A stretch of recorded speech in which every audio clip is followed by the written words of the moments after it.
course, to celebrate women. So all month long, we will be celebrating women. Women are mothers, women are wives, sisters, and even daughters. We are celebrating women because this is a month or an opportunity to reflect on progress made thus far, to call for change, and to also celebrate acts of courage and determination by ordinary women who have played an extraordinary role in the history of their countries and their communities. This is Real Talk with Kike, and welcome to the show. We will be right back. Just in case you are just joining us, this is Real Talk with Kike, and the talk show where conversations are real. Of course, I never run the show by myself, all by myself. I've got my exciting, beautiful ladies in the house. Hello, Lela. Hello, Davy. How are you guys doing today? Very excited that it's Women's Month, where we can celebrate all the great feats that women all over the world have been able to achieve. We're breaking ceilings, so why not celebrate us? Yes, absolutely, because there are a lot of things women do behind the scene that is not known to people. We're strong. We're strong, from marriage to childbirth to family to leadership. I mean, women, kudos to us. We do it, we keep it real. Of course, we've heard it all from Michael Oates, and I don't agree with them in all of that. A lot of things we are doing behind. Women have a voice now, and we're very visible in every areas of different communities that we belong. Anyways, listen to On This Day in History. We'll be right back.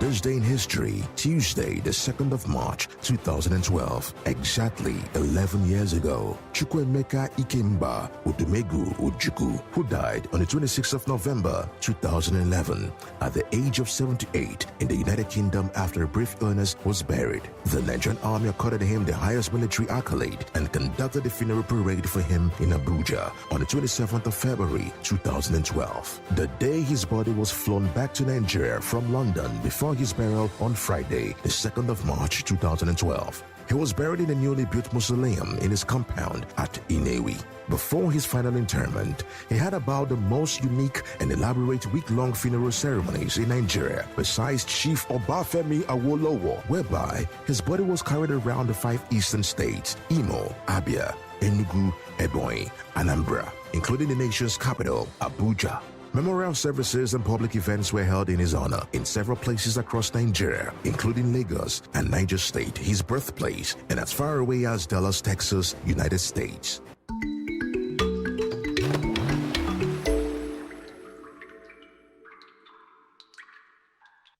That was On This Day in History. What do you have to say to that? A great man was born, and he stamped his foot on the feet of time. And that's when something we'll continually recognize and remember him for. Yes, good or bad, we all have something we've done. And that's what we should keep building on, looking at those that have gone ahead of us. Damilola. Well, I think that for the Ojukwu, I like to drive it from the Ojukwu Biafra point, and I think he tried to give his voice to the Igbo people. They knew him as one man that was in the forefront, and he never disappointed them. You know, sometimes if we bring it to the West, we are like, our leaders, they will just dodge.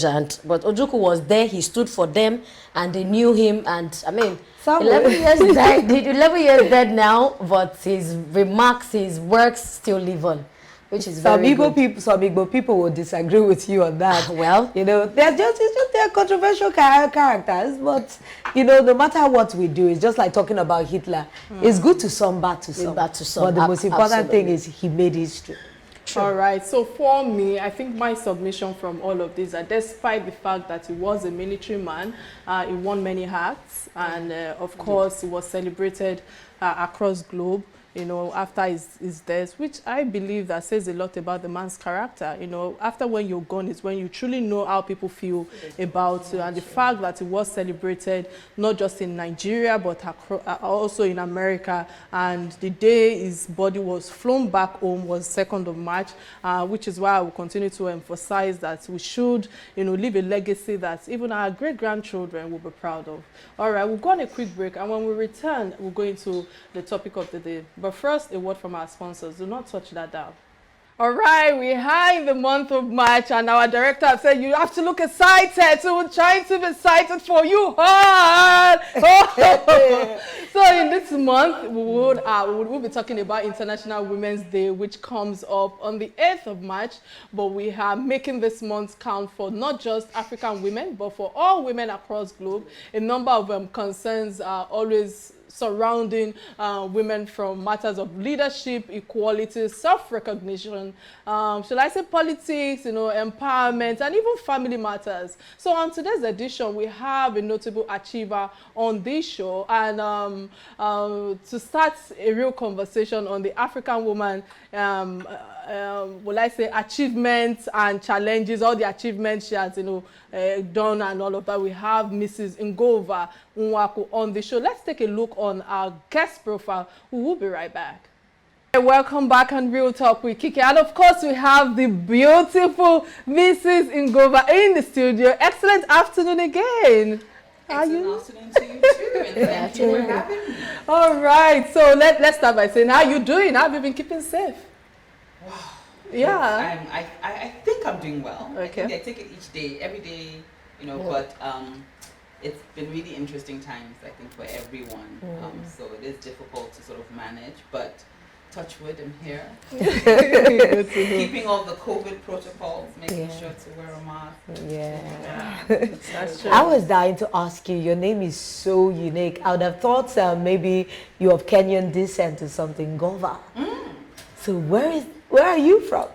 Yes. I want to believe like Calabar or maybe Benue. There she is. That's you got it. No, I didn't. I just know Benue TV, that area. That's it. Okay. Yes, I am very much Nigerian. I get it a lot, so I ask people to guess. And it helps them to open their mind. Like a day for me now. All right, I think it's important for us to play the guest profile again. I'm so obsessed with it. We'll be right back. All right, while we are gushing about her pictures, can I just put it out there that our profile is very resounding, and she's done wonderfully well as a woman, and as the reason why she is the first woman, to be on our platform in this month of March. And we will be talking about the first phase of this segment. We'll be discussing matters of empowerment, leadership, and politics. And it's great to have you again on the show. Many thanks for creating time to be here. Thank you for the invitation. I'm looking forward to the discussion. All right, so I know that, it's 20 years anniversary of Wimbiz, and as the chairperson of the Executive Council, for the purpose of our viewers who are not familiar with Wimbiz, and I know quite, Wimbiz is popular out there, but kindly take us on a brief, how would I put now, brief achievement of what's Wimbiz for women, what they have achieved thus far. Okay, so, as you rightly said, we're celebrating 20 years of impacting women. This year in November will be our 20th conference. Every year we put in an annual conference, and it's our flagship event. And we typically have more than 1,500 women. Last year we had about 1,700 from 17 different countries. So that's just a tip of the iceberg on the achievements. Now, over the 20 years that Wimbiz has been in operations, and for those who don't know, Wimbiz is Women in Management, Business and Public Service. It was started 20 years ago, almost, by 13 women and 1 man. And it was actually the idea of the man, so it's quite an interesting story. But so they came together, and the idea was how to inspire and empower women to attain leadership positions and to sort of grow in their careers and stay in their careers. And in the 20 years, across the different programs that we do, we've impacted more than 200,000 women. And on our database of women, we have a database of board-ready women and women ready to serve. We've got, I believe, about 15,000 women. And we also have a full-fledged associate pool, so women who have elected to be part of the Wimbiz family and have gone through the induction and membership process. And we have about 897, I think, associates at the moment. And in the 20 years when we've had interesting speakers, such as Dr. Okonjo-Iweala herself. We've had interesting men, interesting women come and speak at the conferences, at the programs.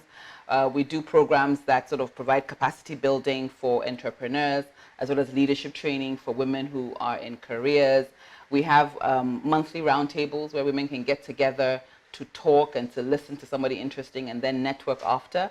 Obviously, with COVID, it's all gone virtual, but we're still running all our programs. Last year, we ran all the programs, and this year, we have a full lineup of programs as well. So it's an exciting organization, and I feel blessed to be part of it, and certainly blessed to be the chair of the Executive Council. So resounding. Yes, very interesting. At least I know a couple of my colleagues that are part of Wimbiz, and I see the laudable work that you guys are doing, and it's quite commendable. I just want to ask about women's style when it comes to leadership. What is there a style for women? Because there seems to be this there's this division. They're always comparing the women's style of leadership and that of a man. Is it a basis of gender to compare, or are we truly different when it comes to our style of leading? So it's an interesting question you ask, and it takes me back. And when you look at children, there's this whole nature versus nurture, right? So which part of it is nature? Which part of it is nurture? And I think both of them play a role in your eventual leadership style. So I wouldn't say that there's a distinct male and a distinct female, because it also depends on what you've seen and how it's been mirrored. And I would say, however, that I think women are predisposed to some qualities that I think shape the way that they lead. So I think you do have that some women are more empathetic. Some women maybe, might approach things in a slightly different way. I think we may seek collaboration more. I think that we think of the long term. But again, it's not, you can't tar the sort of woman with the same brush and say all women are like this.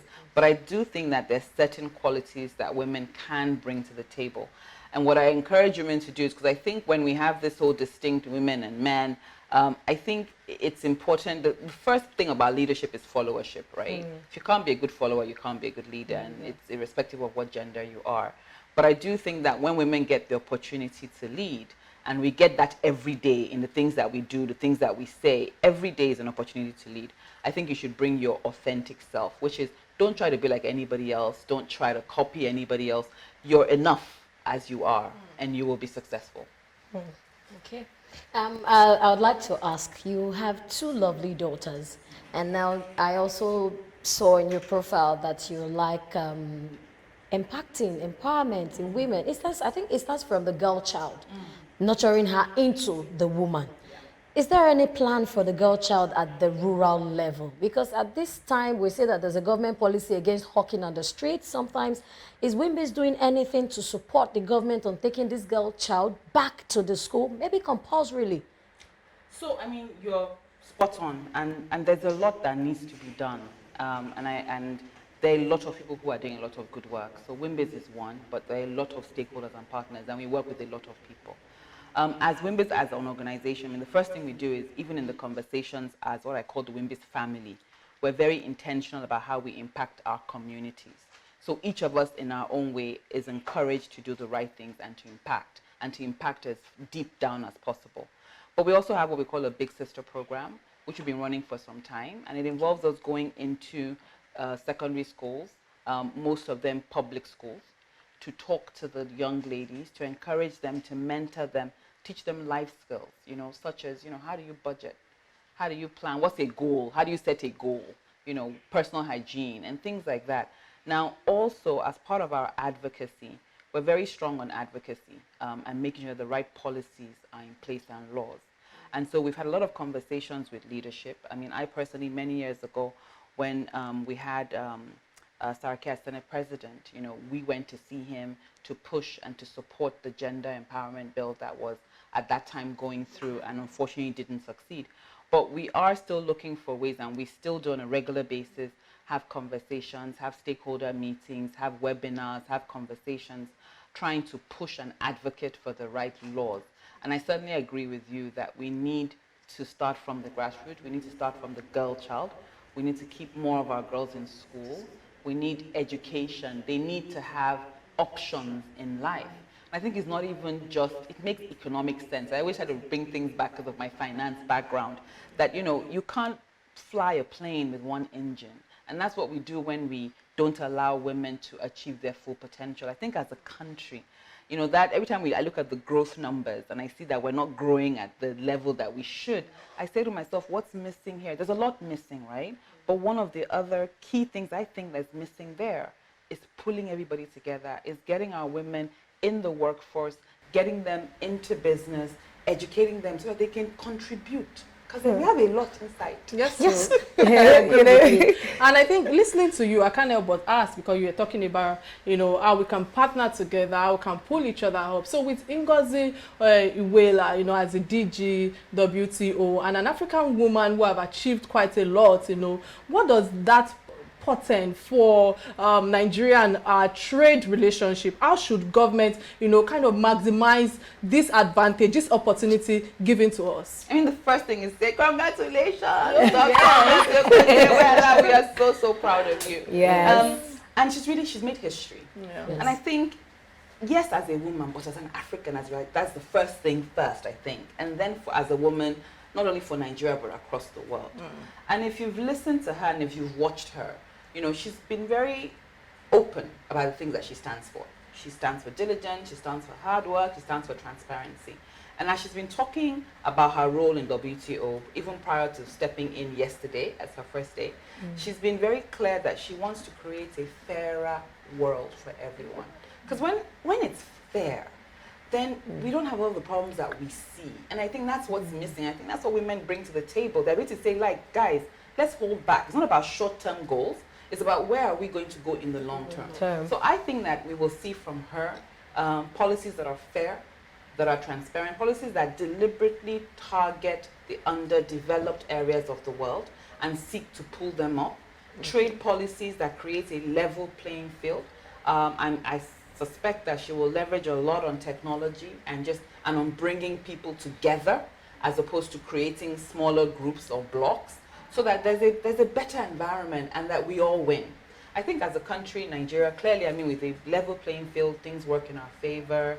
And being Nigerian, I think when our name comes up, she will smile at least. But we must do our part. If we want to be taken seriously, then we need to put the right things in place.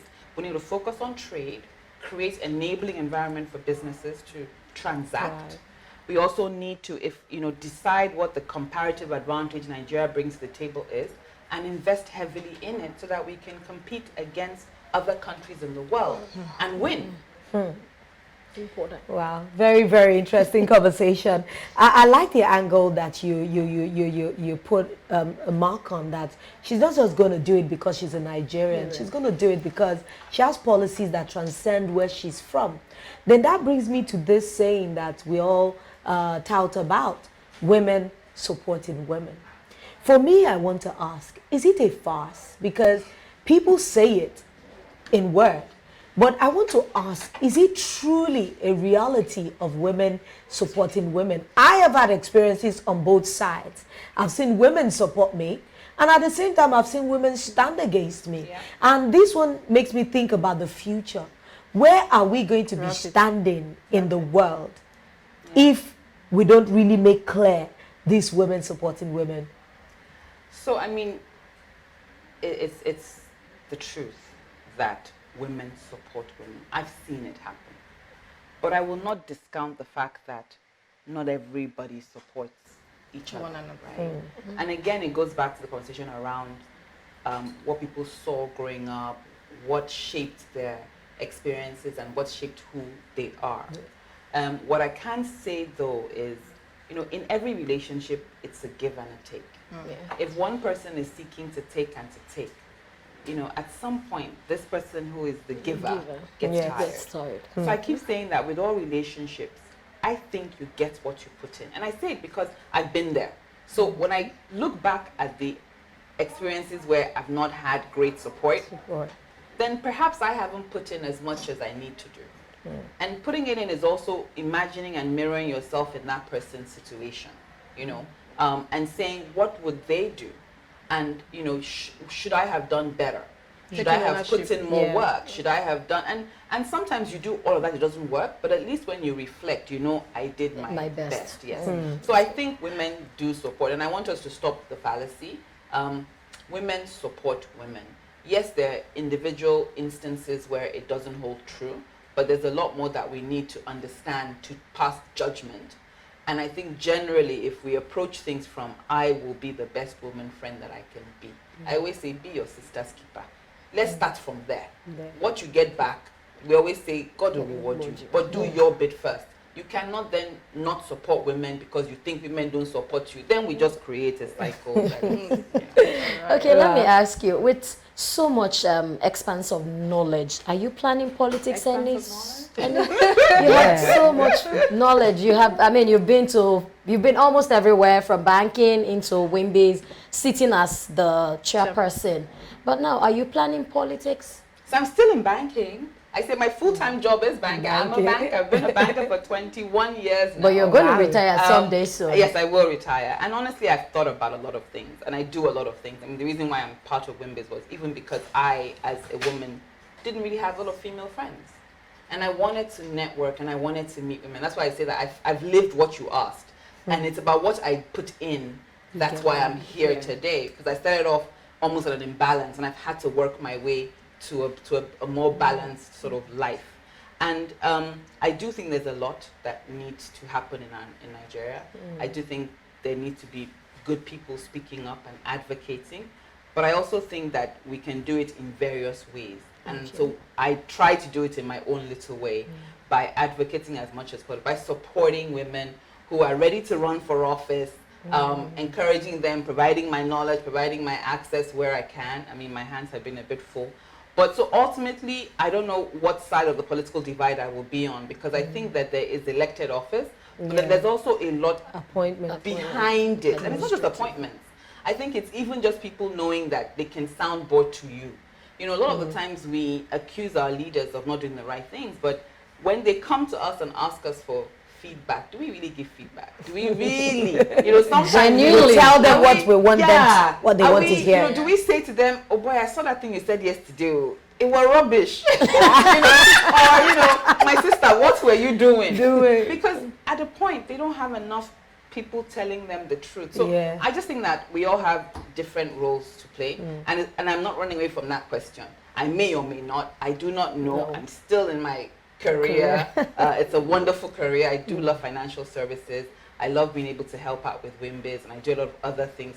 Who knows? Who knows? All right. Okay. You know, great submission thus far in terms of how you're answering all the questions, you know. And, you know, everyone is familiar with the struggle of an African woman. And today, in terms of, you know, recognition, empowerment, finance, and again, social recognition, because that is where we stand in today. So my question is, where are we in the struggle, and what do we have left that can undo or undone on whatever certain things in terms of all the challenges we are facing that can make our lives better?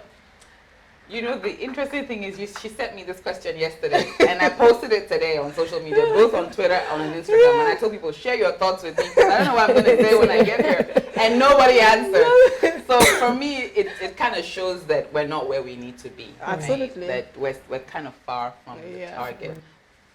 But I do think that we've come some way. I think we actually came somewhere, and I think we regressed, if you ask me. I think the last 10 years, the journey for women in Nigeria and in Africa, I'm a little bit unsure as to, you know, where we stand. We do have some really great pockets of change, and we can see that, you know, when I look at sort of the corporate world, particularly in Nigeria, I can see women represented well. I think there's still a way to go. But then when I look at political leadership and I see that we're at 4%, where I think we're the lowest in Africa, and you know, that then tells me that we're not quite there.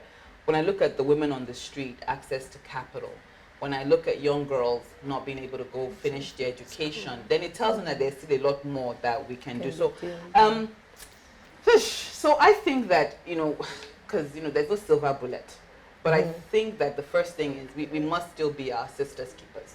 You know, you can't keep quiet. You can't see things happening and not in your own little way intervene. Whether it's in your family unit, whether it's in your community. I think we need to do a lot more community outreach. We need to support. We need to help. We need to speak up. We need to also share our stories, because many women get discouraged because they think they're going through tough times on their own. But each of us has a story to tell, right? Of how you've overcome. And I think it's important that we share and we create an environment where people can come to us. I think we need to keep women at the center of policy and product. So we need to continue to advocate at the highest levels and not accept laws that are discriminatory or policies that don't work for us. Alright. Women have to be, we're not an aside. You have to think of us first as you design policies, because we're probably the ones that are the most different. So you need to put that lens on. So I think definitely we need to protect women. You know, we need to create a system. I don't want to say it's about laws, because it's not only about laws, it's about us as well, recognizing that women ought to be protected so that people do the right things. It's not just about the punishment. We want people to do the right thing to start off with. And obviously technology, but you know. Great. All right, before you ask your next question, I think it's important for us to go on a break and get a word from our sponsors. We'll be right back. All right, welcome back from the break. If you are just joining us, we are on our second phase of the show today, and we've been discussing African women, achievements, challenges with Mrs. Ngover. The second segment, we will still, very much focus on African women, but we will be having real talk on lifestyle, family, probably family affairs, and recent trends affecting the African woman today. And let me say thank you so much for all you've been sharing with us thus far. Guys, only if you know that the conversation continues. So we have been hearing cross opinions of men about the current insecurity challenges we have in our country presently. And Obi Ezekweli, thank you, the former Minister of Education, said banditry, terrorism is a flourishing industry in Nigeria. What do you think of that, or what's your advice in terms of solution on the insecurity challenges that we are facing right now? I keep going back to finance, and the truth is that the country has gone through a lot of macroeconomic shocks. So purchasing power has plummeted, jobs have plummeted. You cannot deny that people not having money has made it easier for people to go into things that certainly are wrong, right? I think the other thing is education. We also, when we look at the education statistics over time, you'll find that there are less and less literates in Nigeria. And in particular areas of the country, the statistics are worse than the others. We also cannot deny the fact that we are going through a population explosion, where we can't cater for everybody that is in the country, and it's getting worse every day. So for me, I think, these are some of the three, for me, I think these are the three sort of things that one needs to look at. And when you look at the interplay, it tells you why we're seeing pockets of insurrection all over the country. It's not only in one side of the country. And we're seeing a lot of violence, every week, literally, I know somebody who's been attacked in Lagos going home. So there is sort of in general insecurity, but it all ties down to, the economy. And a lot of focus needs to go into how are we managing the economy? What can we do better? How can we create better jobs? How can we create an enabling environment for people to do the best that they can do? And how can we educate? You cannot run away from education. We have to, that's the word. I personally think, and I keep saying, growing up, radio was amazing. But one of the things that the government did intentionally were those radio jingles. And the things that they did, it helped us to see different unity. It was thinking unity, thinking peace, thinking progress, social responsibility. I think we really need to go back and look at, how are we as a country pulling people together around the idea of what our country is and should be, and creating a vision for people to rally around and to be proud to be Nigerians. Now, it's a two-way thing, right? So I know I'll sit there and people will say to me, but what has the country done for me? And I do think the country needs to do its own bit, and then we as citizens need to do our own bit. But if we don't do it, I think we will see what we're seeing right now escalate, and we can't afford for that. All right, so Lolo, before you go in, I think it's important for us to open our phone lines to get public real talk, to share some of your real talk on the show. Please call the number on the screen or tweet to us on our Twitter page, Real Talk with Kike. And again, we cannot help but to re-emphasize that we are so blessed to have you as the first woman to grace the show in this month of March. Lolo, please go ahead. Very excited. I'm just loving the angles and the delivery and the questions that we're asking. I just want to go a little, in a different direction. When it comes to women, why are we always under the fire? If a woman is very assertive, they say she's aggressive. If we're forward thinking, they say we're trying to become feminist and downplay the role of men in the things that we do. And if we go down and dirty and become what they expect us to be, they still say it's because we're a woman. Some still believe in this 21st century that our place, when you say you're in finance, some men will shake their head and like, what does she mean? She should be in the kitchen. How are we ever going to get away from this shadow that keeps hanging over us? If a woman wants to be in politics, they talk, we shouldn't be, we should go back home and manage our homes. Are we ever going to get out of these kind of situations all our lives in Africa? So we cannot deny that there is a very strong cultural belief around where women should be and where women should be. And it's not just in Nigeria. Across the world, you will see it happen. And it continues to happen. And there's a lot that we are doing and we continue to do to change the norms. But you see, the other thing that I really believe, I think there's a phrase, and my husband is Igbo, my mom is Igbo, so I kind of pick up some Igbo phrases. And there's something that says that he who holds the yam and holds the knife, right? So, yeah, I knew we have to go. Somebody should please help me translate that. So that's why I always say, and that's why I push very hard for women to stay in careers as much as they can. I push for women to do their businesses and do it well. Because when you have the capital, then you dictate what happens. Like they say, the person that doesn't have money that arranges chair in a party, right? If you're the one that has the money, when you come and sit and they come and serve you. I think we need to figure out that we need capital. We need to grow business. We need to have our own money. That way, we push for what we want. We put our money and our power behind it, and we'll be successful. True. Okay. I think from what you said, picking out the word that population is exploding now, I think it boils down to women. What do you think about family planning? So I'm Catholic, but I believe in family planning very much so. We cannot, look at the statistics. Look at the population.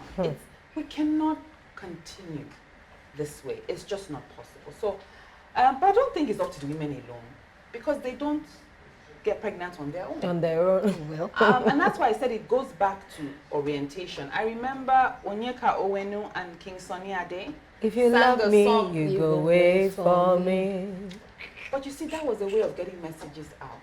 And I'm sure that if we play back and check the statistics, you will see that there was a correlation between that campaign and people having children, right? And I think there are various states that are looking for innovative ways to encourage people to manage their family numbers by giving them access to services depending on this. But it's something we have to get around to. The fact is, we cannot continue to grow the population unchecked. It's just not possible. But a woman who is educated, I believe, has better access to knowledge to help her make the right decisions. But we also need men to come on board and to support. All right, so talking about women coming on board, I think this leads to my next question, because I know that. All right, okay, we have a caller on the line, Dr. Moore from Edo State. Okay.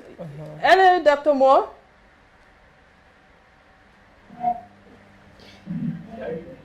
Hello, what's your name and where are you calling from, please?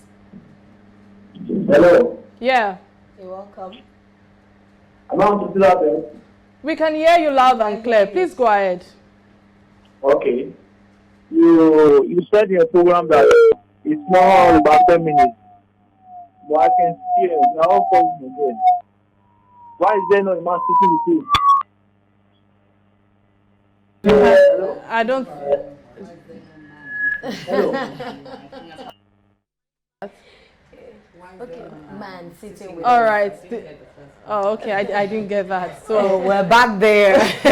Why is there no man sitting with us? That's it. Yeah, so you want to answer that? I should be asking you. We have X and Y chromosomes. I think there's man in us somehow. I wonder why people All right, so still talking about man in us, because I know that Theresa May of UK and Angela Merkel of Germany were all recognized as successful women leaders. So my question to you now, do you think that Nigerians should have a female president? Most definitely. Yeah. I think the time is right. All right. And there are many, many capable women who can do the job. We need to give them the opportunity. She's one of them, and I'm not patronizing. I'm sure going to cast the this vote. year we've seen many newly. I mean, Estonia, right, has a female president and prime minister as well. I think, and there are a number of new ladies who have emerged. So it's not just the two you mentioned. I mean, we had Ellen Johnson Sirleaf. I think it's way past time, you know. And we've tried some of the men; they haven't all worked. So let's try some women. Yes,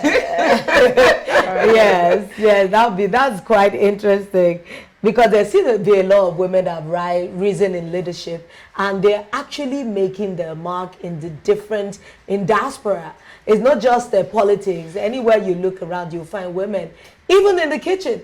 Yes. We're having women excel as chefs and everything. Yeah, so that means we'll continue to push for leadership role. Would you say that women are getting to that economic empowered state that would, you know, when people talk about African women, I'm still miffed, it doesn't sit well with me that our images is still the image of the woman carrying a bucket of water and a straddling child following, looking malnourished. That seems to be the vision that they have of the African woman, and I actually think that we're really going past that definition. When are we going to see our power, you know, being projected positively? All right, before you answer that, I guess we have Benjamin from Plateau on the line. Hello, Benjamin. What's your contribution today? Yeah, hello? Yeah, Hello. Benjamin, we can hear you. Okay, you know, the problem of women are women. The problem of women are women. If women are united, everyone's supposed to be their starting point. And a man, they control me. Every man has woman in their life. So women should think how they can cooperate within themselves. With that, I think they can achieve whatever they want to achieve. That's what I have. Thank you very much. I like the man's contribution. I do. I don't like to bring it back to us that we need to do. You know, when she was, you know, trying to hammer that we need to be more uniform, to form a more unified force so that we can actually push, you know, harder. They'll say one hand and two hands to lift something off the floor is easier. I think that's something women really need to push for. Really. I agree, but the question you were asking before the caller came in, I was going to say that we saw African women represented so beautifully yesterday in Geneva, in the Ankara. Yes, stepping into office. Walking into the office. So we're beginning to see that narrative change, but it's about who is telling the stories. And we have some amazing women now who are telling stories about Africa and being intentional about it and showing a better picture. So over time, you will see that change. I mean, we have Chimamanda, we've got Moa Budu, who is now telling her own stories. So many female producers, Bolani Austin Peters, and you know, they will be in a position to change the narrative, and people will begin to see African women in the images that they present. So we need to support them. And women like Kike, who have her own show. Also, she's challenging stereotypes and bringing women like us onto the show. And gradually it becomes the norm that we can have women and men, and women can contribute as much as men can contribute, but it's about who is telling the stories. So women take ownership, take leadership, think of the end goal. But if you're saying women should take ownership and take leadership, I think we also need to reorientate our men, that the more they invest in women, the more easier it is for them to have a pathway. In terms that, for example, maybe a woman who is well empowered loses her husband. She doesn't need to cry to the family members. But in Africa, here in our space, you find out that once such a thing happens, is either the family, they're trying to take over the property, or they're neglecting her totally. Is there a way to redirect our men folk, like reorientate them and let them see the gold in us? That if you push us out, we'll actually gear up. Yes. So we have to do work with the men, and I think we have to show them that it's not, I always say it's not a competition, not a gender war. It's about both sides pulling together to achieve the best. So having a woman president, not for the sake of having a woman president, because we hope that we will see a lot of change and we will see development, and that will benefit everybody. So I think, yes, in our own little spaces we can orientate, as groups we can orientate, and I think culturally, a lot more work needs to be done to engage our traditional leaders, to have them say, and I do believe a lot of them do believe in the change. Just that you don't hear them say it. So it's now for them to say it. I mean, I was reading recently, and I think it might be Zaria for sure. I think they have a woman in the council. So it's not the state leadership now. I think in the cultural council, a woman is now part of that council, which I think had not been the case before now. So we need that. I also think, the women groups, we're very good at forming women groups, but we need to be intentional. What do we want to achieve in those women's groups? It's not always about dancing.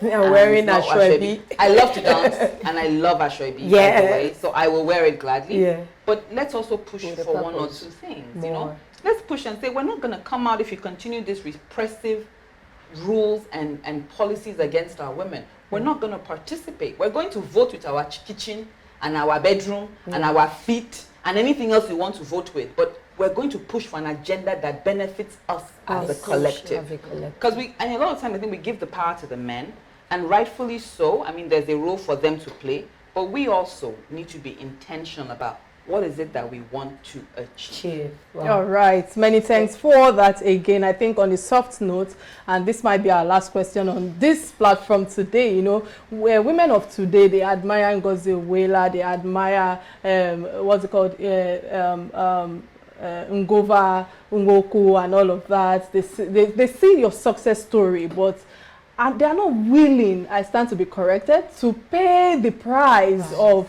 jumping on, talking about trend. Women of today, they like to jump on trends on social media. So my question to you today is that, letting go of institution called marriage and a lot of youths of today who are very active on social media, what advice will you give to them when it comes to not just being baby mamas for artists, not just ordinary being baby mamas even to anybody, but, to stay focused on their vision and their career. Dreams. That the people that they see today that they admire, like you, like Ngozi, that they admire, and quite a number of people in the industry, what advice do you give to that female youth listening to you out there right now? So first, I'll correct you. Okay. I don't think it's all women. Okay, some women. I think it's a very small population. Because I think data first was been expensive. Not everybody can be on social media. We have to kind of put that into the context of where majority of our women actually are. They don't actually have the devices, and they're not always there. And I do think that for the young girls, and this is now for the young girls in general, I think that to get to where a lot of us find ourselves, and there's still, for me, another journey. Every day I learn and every day I grow. And I learn and I grow because I know that I don't know. So I think the first thing is, self-awareness as to where they are, where they stand. And then the hunger and the thirst for something bigger and better. And I do think that people will find themselves in various situations that you didn't plan for. And some society considers as bad, right? But it's how you pull yourself up from it. And what you do with what you have. So when you have a platform, what's the messaging that you're sending to other younger girls? And I think it's excellent to be fashionable. It's excellent to be beautiful. It's excellent. But there's a responsibility that comes with a platform to do something for others who don't have that access or platform. And so my advice to all the young girls is, what are you doing for other young girls? Wherever you find yourself, no matter how low you think you are, you have the capacity to impact somebody else. So think of your community, think of other women before you think of yourself.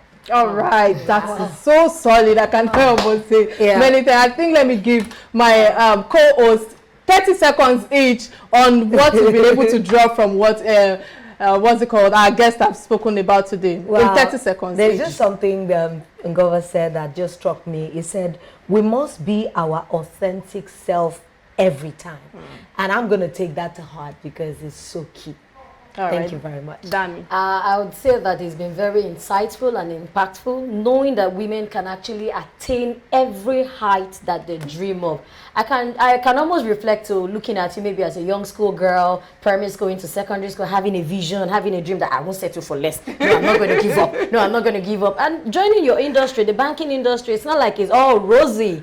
But I think I'll go home with that. Keep pushing. All right, you have fans on this platform again. Thank you so much for coming on the show today, Ngover. It was indeed a pleasure having you on set. And of course, creating time for us despite the short notice. I really, really do appreciate that, you know. And, you know, the power of women can never be underestimated. And their influence is what defines our society. You know, I think this should be our take home from our conversation thus far, to pay attention to the female child. There is truly a nation of possibility within her, and I emphasize again, within her. Thanks again for being here on the show. So we'll come your way next week. I said next week on Thursday. Please keep being real. Bye now. Bye.